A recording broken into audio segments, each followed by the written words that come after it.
คนที่คอยฮักแท้มาดนพ่ออีกคนที่พร้อมย่างกันไปสวรรค์คงหับหูได้ในคำอ้อนวอ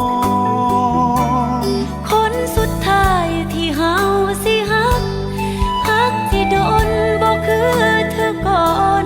คือกับตอนเคยเจ็บมาย้อนบ่ฮู้ว่าเฮาเกิดมาเพื่อฮักไผบางคนเท่านั้นเฮาต่างก็รอซึ่งกันและกันตลอดมากี่ภพกี่ชาติที่เฮาคลาดคลาว่าสิพอได้สบสายตาอยู่ต่อหน้านี้พอกันแล้วบ่อยากให้จากกันไปบ่ว่าเหตุผลใดทั้งนั้นสิหากันไปฮักมันที่สองเฮามีพอกันแล้วขอให้อยู่จากมือนี้ไปฮอด